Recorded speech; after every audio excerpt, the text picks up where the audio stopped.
मंत्रटी को जदि प्रतिदिन सकाळ संध्यार स्नान सारी निरामिष भोजन कर 108 थर जप करती आपण सकल कार्य सफलता लाभ करेंगे।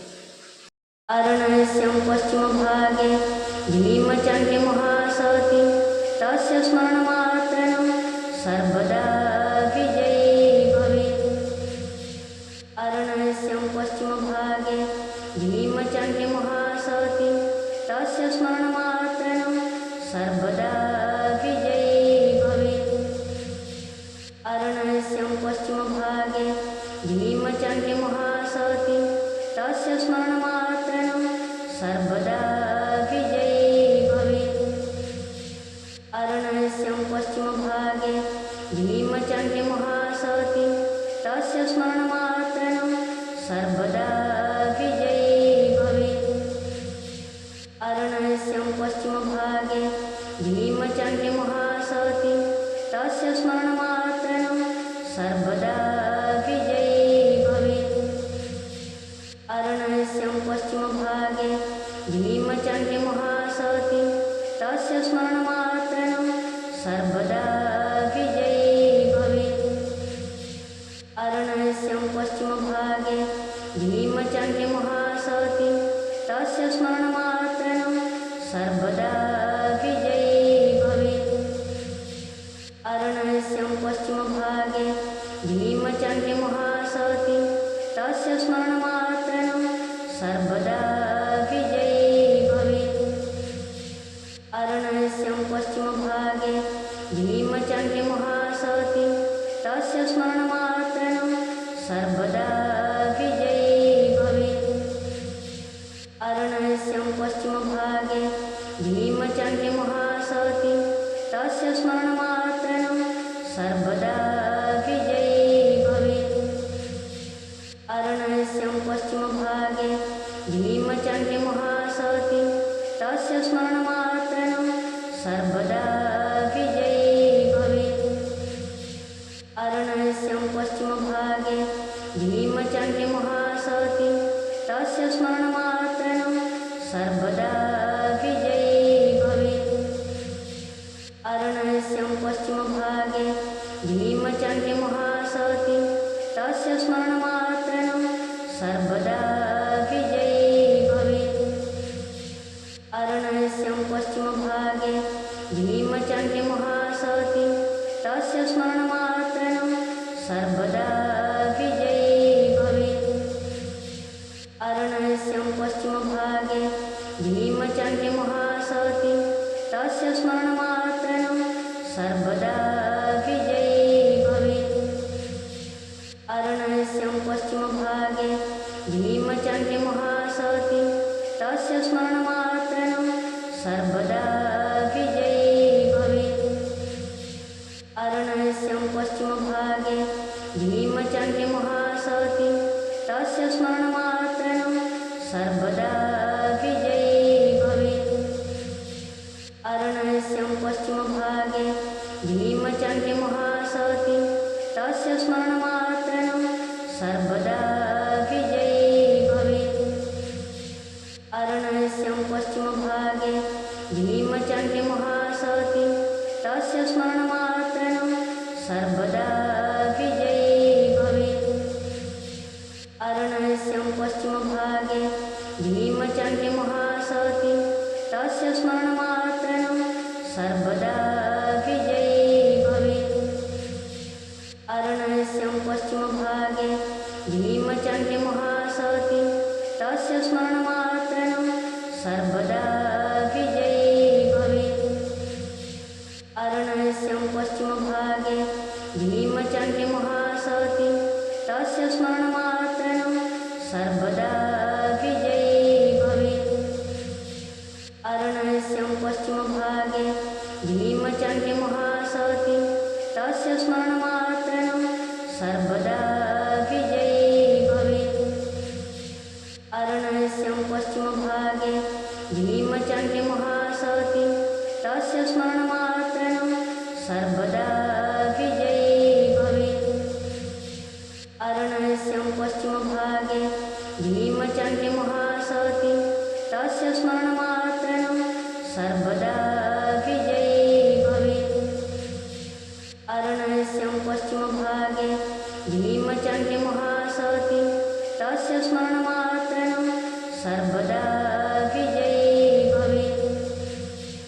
अरण्यस्यं पश्चिमभागे भीमचण्डीमहासती तस्य स्मरणमात्रेण सर्वदा विजयी भवेत्।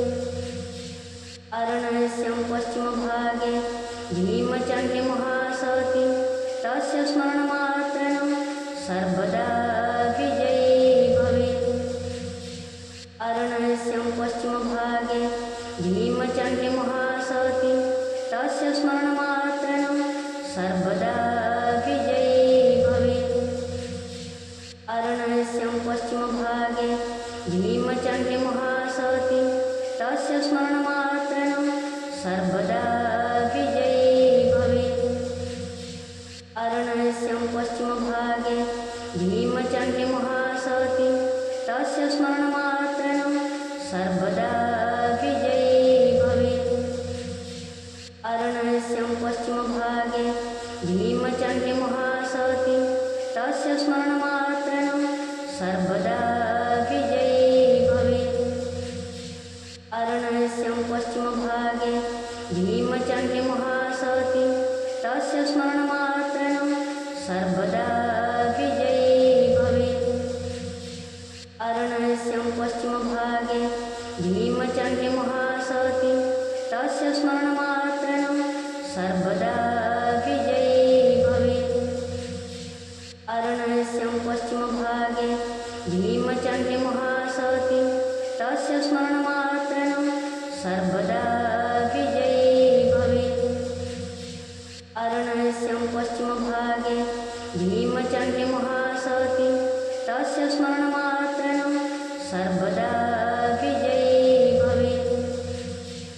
अरण्यस्यं पश्चिमभागे भीमचण्डीमहासती तस्य स्मरणमात्रेण सर्वदा विजयी भवेत्।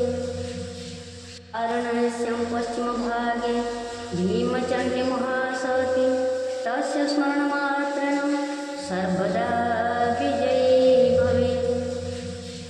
अरण्यस्यं पश्चिमभागे भीमचण्डीमहासती तस्य स्मरणमात्रेण सर्वदा विजयी भवेत्। अरण्यस्यं पश्चिमभागे भीमचण्डीमहासती तस्य स्मरणमात्रेण सर्वदा विजयी भवेत्। अरण्यस्यं पश्चिमभागे भीमचण्डीमहासती तस्य स्मरणमात्रेण सर्वदा विजयी भवेत्। अरण्यस्यं पश्चिमभागे भीमचण्डीमहासती तस्य स्मरणमात्रेण सर्वदा विजयी भवेत्। अरण्यस्यं पश्चिमभागे भीमचण्डीमहासती तस्य स्मरणमात्रेण सर्वदा विजयी भवेत्।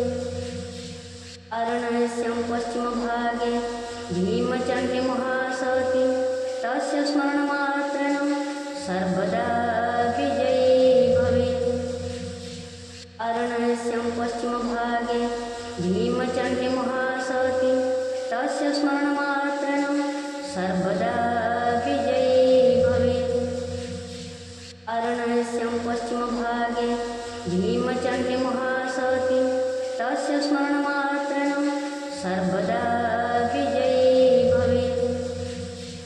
अरण्यस्यं पश्चिमभागे भीमचण्डीमहासती तस्य स्मरणमात्रेण सर्वदा विजयी भवेत्। अरण्यस्यं पश्चिमभागे भीमचण्डीमहासती तस्य स्मरणमात्रेण सर्वदा विजयी भवेत्।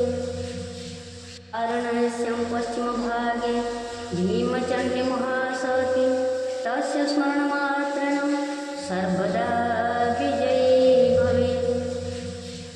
अरण्यस्यं पश्चिमभागे भीमचण्डीमहासती तस्य स्मरणमात्रेण सर्वदा विजयी भवेत्। अरण्यस्यं पश्चिमभागे भीमचण्डीमहासती तस्य स्मरणमात्रेण सर्वदा विजयी भवेत्।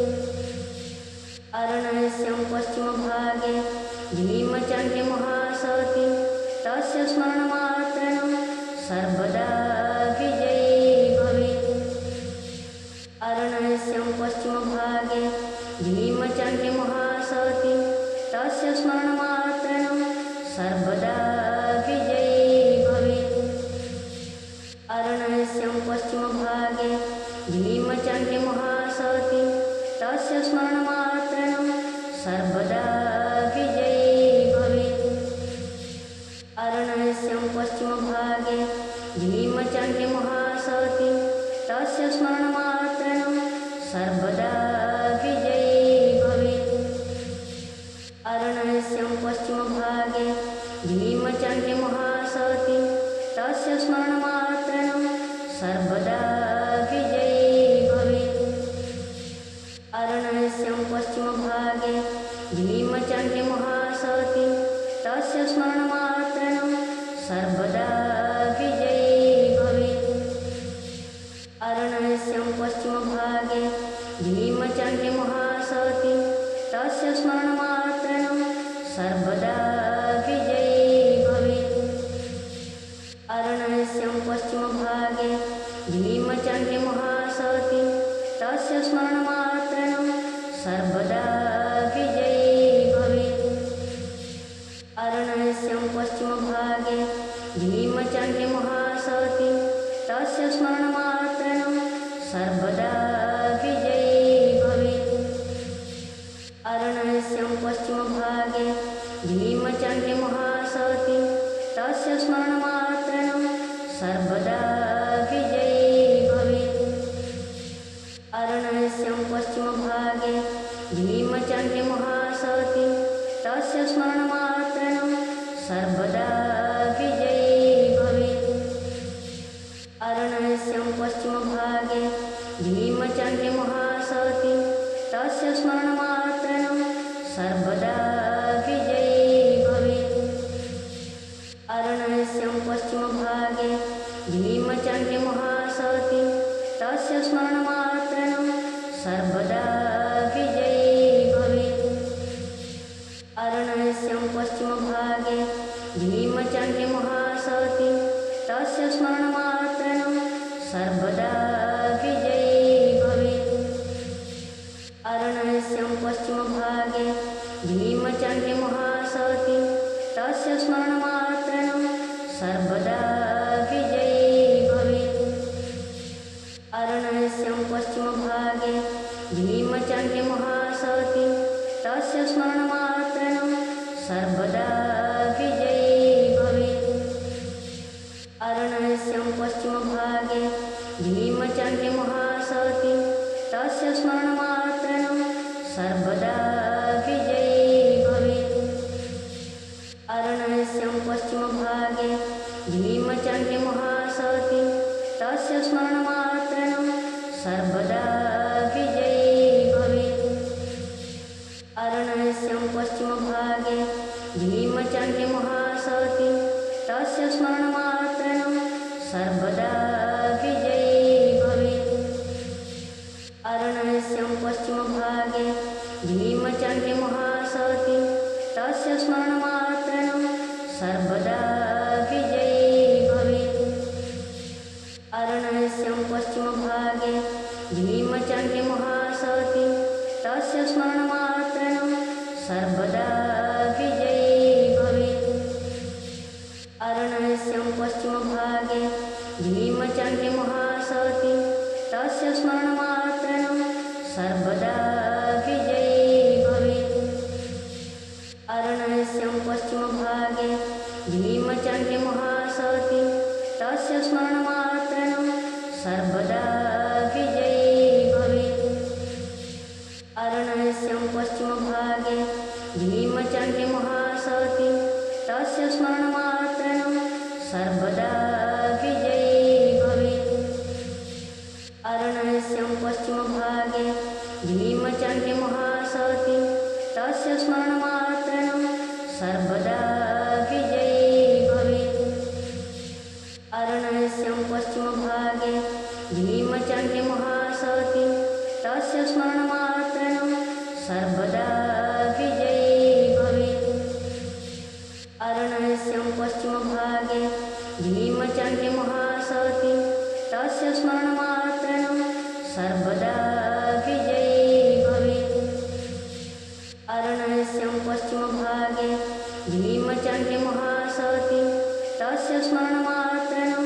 सर्वदा विजयी भवेत्। अरण्यस्य पश्चिमभागे भीमचण्डी महासती, तस्य स्मरणमात्रेण सर्वदा विजयी भवेत्। अरण्यस्य पश्चिमभागे भीमचण्डी महासती, तस्य स्मरणमात्रेण सर्वदा विजयी भवेत्। अरण्यस्य पश्चिमभागे भीमचण्डी महासती, तस्य स्मरणमात्रेण सर्वदा विजयी भवेत्। अरण्यस्य पश्चिमभागे भीमचण्डी महासती, तस्य स्मरणमात्रेण सर्वदा विजयी भवेत्। अरण्यस्य पश्चिमभागे भीमचण्डी महासती, तस्य स्मरणमात्रेण सर्वदा विजयी भवेत्। अरण्यस्य पश्चिमभागे भीमचण्डी महासती, तस्य स्मरणमात्रेण सर्वदा विजयी भवेत्।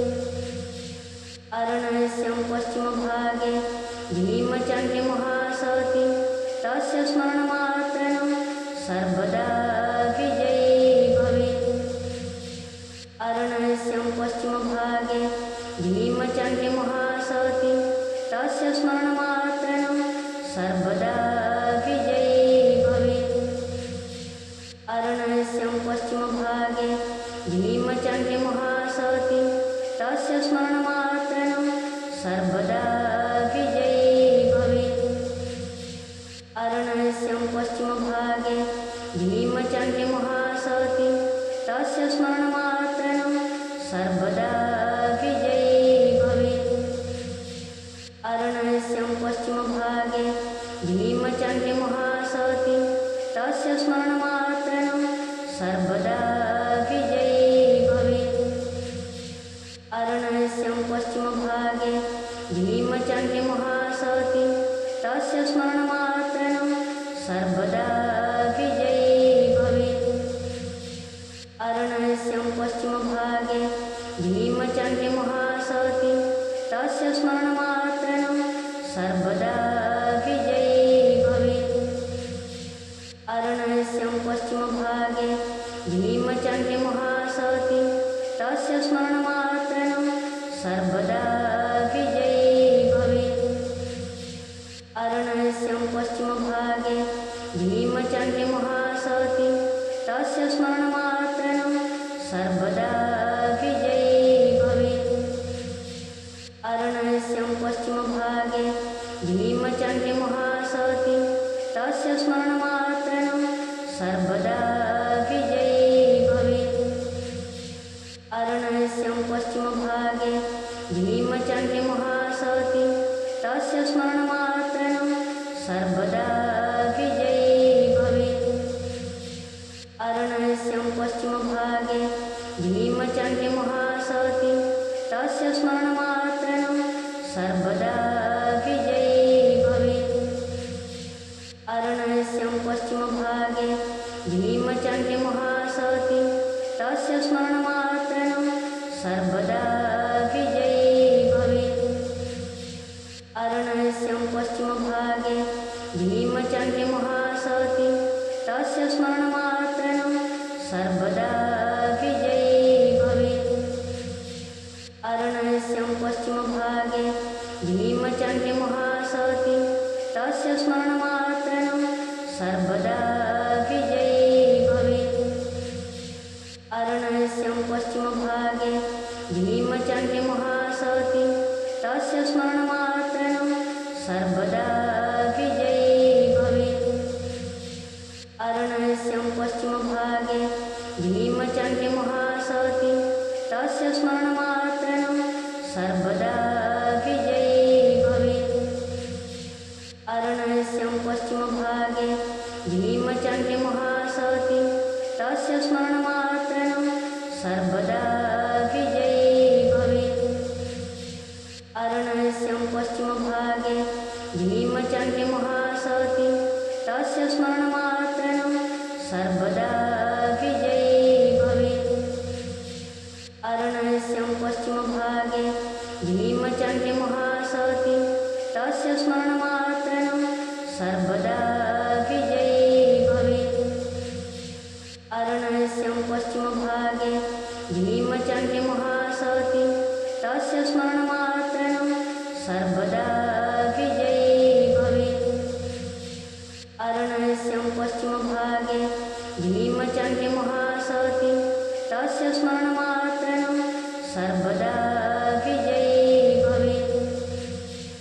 अरण्यस्य पश्चिमभागे भीमचण्डीमहासती तस्य स्मरणमात्रेण सर्वदा विजयी भवेत्।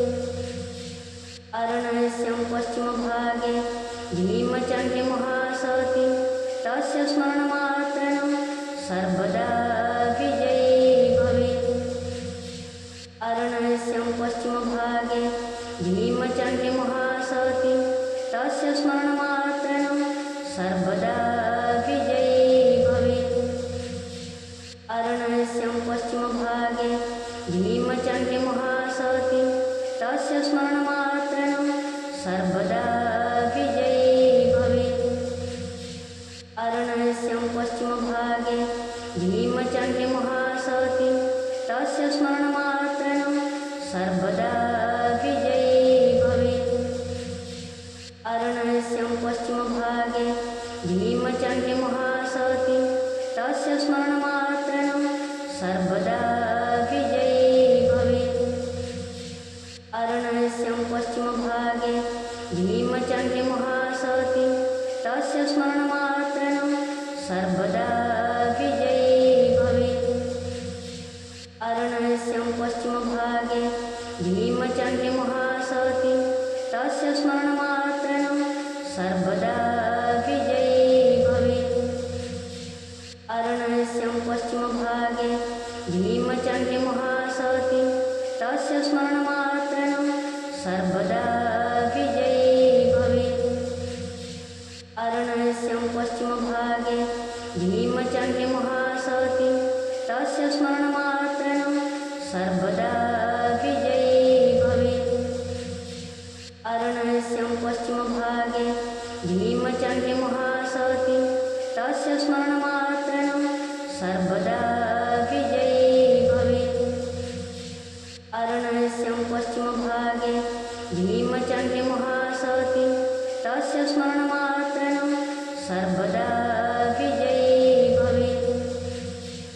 अरण्यस्य पश्चिमभागे भीमचण्डीमहासती तस्य स्मरणमात्रेण सर्वदा विजयी भवेत्। अरण्यस्य पश्चिमभागे भीमचण्डीमहासती तस्य स्मरणमात्रेण सर्वदा विजयी भवेत्। अरण्यस्य पश्चिमभागे भीमचण्डीमहासती तस्य स्मरणमात्रेण सर्वदा विजयी भवेत्। अरण्यस्य पश्चिमभागे भीमचण्डीमहासती तस्य स्मरणमात्रेण सर्वदा विजयी भवेत्। अरण्यस्य पश्चिमभागे भीमचण्डीमहासती तस्य स्मरणमात्रेण सर्वदा विजयी भवेत्।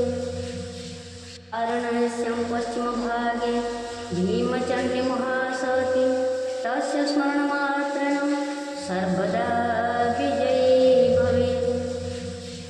अरण्यस्य पश्चिमभागे भीमचण्डीमहासती तस्य स्मरणमात्रेण सर्वदा विजयी भवेत्। अरण्यस्य पश्चिमभागे भीमचण्डीमहासती तस्य स्मरणमात्रेण सर्वदा विजयी भवेत्। अरण्यस्य पश्चिमभागे भीमचण्डीमहासती तस्य स्मरणमात्रेण सर्वदा विजयी भवेत्। अरण्यस्य पश्चिमभागे भीमचण्डीमहासती तस्य स्मरणमात्रेण सर्वदा विजयी भवेत्। अरण्यस्य पश्चिमभागे भीमचण्डीमहासती तस्य स्मरणमात्रेण सर्वदा विजयी भवेत्। अरण्यस्य पश्चिमभागे भीमचण्डी महासती तस्य स्मरणमात्रेण सर्वदा विजयी भवेत्। अरण्यस्य पश्चिमभागे भीमचण्डी महासती तस्य स्मरणमात्रेण सर्वदा विजयी भवेत्। अरण्यस्य पश्चिमभागे भीमचण्डी महासती तस्य स्मरणमात्रेण सर्वदा विजयी भवेत्। अरण्यस्य पश्चिमभागे भीमचण्डी महासती तस्य स्मरणमात्रेण सर्वदा विजयी भवेत्। अरण्यस्य पश्चिमभागे भीमचण्डी महासती तस्य स्मरणमात्रेण सर्वदा विजयी भवेत्। अरण्यस्य पश्चिमभागे भीमचण्डी महासती तस्य स्मरणमात्रेण सर्वदा विजयी भवेत्। अरण्यस्य पश्चिमभागे भीमचण्डी महासती तस्य स्मरणमात्रेण सर्वदा विजयी भवेत्। अरण्यस्य पश्चिमभागे भीमचण्डी महासती तस्य स्मरणमात्रेण सर्वदा विजयी भवेत्। अरण्यस्य पश्चिमभागे भीमचण्डी महासती तस्य स्मरणमात्रेण सर्वदा विजयी भवेत्। अरण्यस्य पश्चिमभागे भीमचण्डी महासती तस्य स्मरणमात्रेण सर्वदा विजयी भवेत्। अरण्यस्य पश्चिमभागे भीमचण्डी महासती तस्य स्मरणमात्रेण सर्वदा विजयी भवेत्। अरण्यस्य पश्चिमभागे भीमचण्डी महासती तस्य स्मरणमात्रेण सर्वदा विजयी भवेत्। अरण्यस्य पश्चिमभागे भीमचण्डी महासती तस्य स्मरणमात्रेण सर्वदा विजयी भवेत्। अरण्यस्य पश्चिमभागे भीमचण्डी महासती तस्य स्मरण